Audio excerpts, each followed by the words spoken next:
Hi everyone, I'm going to show you today how we use the strip heater to bend acrylic. So first of all, I've got my acrylic here and I've got marked out some lines where I'm going to actually bend the acrylic. The way the strip heater works is we've got a heating element that runs all the way through the middle here, and it heats up and it glows orange, and you'll see it when you come to use it, and that area heats the acrylic. Okay, so to switch the strip heater on, we've got a little switch, just flick that on. And we're going to turn the dial to put the heat up, and we want to put it up to about 4. Okay, I'm going to check my acrylic before I put it on. It's got a bit of masking tape on it, so I want to remove that because I don't want that to burn. And sometimes acrylic has a little plastic film on it to prevent it from getting scratched. So if you've got that on it, you need to take that off as well. Okay.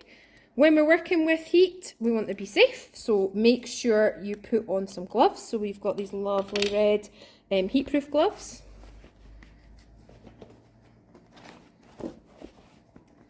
And I'm going to place my plastic over the strip heater, over the line where I want it to be heated up.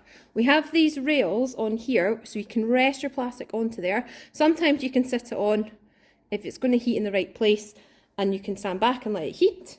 Or sometimes you might need to hold it and hold it close to where it's heating. So I'm going to do this further away line first.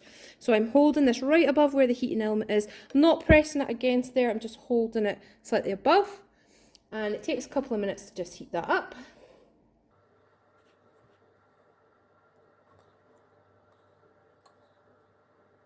You might see the heating element switch off, which is just on there.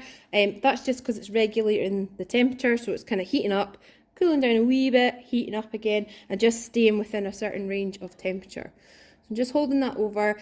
You can flip the plastic over and heat it from the other side, just to get a bit of heat from both sides.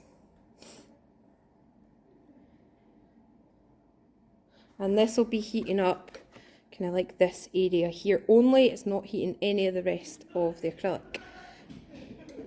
As it starts to heat up, you will start to see the acrylic will start to dip and it will start to bend a bit easier. Because acrylic is a thermoplastic, we can heat it up and we can reshape it a few times. So it makes it ideal for the project that we're doing. So you can check it. So that's ever so slightly starting to bend. Just need to heat it for a little bit longer.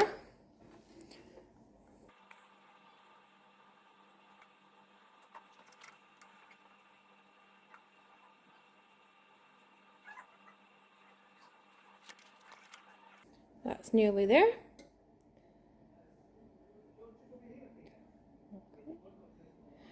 Once it's heated up, you'll be able to bend it. You can see that's wobbling around. It does cool down quite quickly. So make sure you work quite fast and you've got everything you need to hand. So I'm going to be using, I've got a block of wood here which is cut at an angle, and I'm going to use this as called a former to shape it around. You might shape it around something else, you could shape it around the edge of the table or whatever, but you want to make sure that you're getting a nice straight line and you're shaping it exactly where you need it to be shaped. So I'm going to place mine onto the former, hold it in place, get lined up with where my line is, and then I'm just going to bend that around. Okay, holding that nice and firmly, you can press on it with the glove, keeping it still until the plastic begins to cool down, and that will allow it to take that form. You'll notice when I've bent it, the shape that's created, it's not an angled line that you get in there, it's always going to create a bit of a curve. Okay, so bear that in mind when you're doing your designs, that it will be like a curve shape that's made. It's never going to be a total like 90-degree angle or whatever. A quick way to cool this down would be, you could take this over to the sink and you could cool it down with some cold water as well. But once it starts to hold its form itself, you can just hold it and run it under the tap, or you can just hold it and wait for it to cool down. Okay. Depending on your design, you might need to do this multiple times. So you might have another area. So I might then put it back onto the strip heater and start heating up the next bit. Okay. And that's using the strip heater.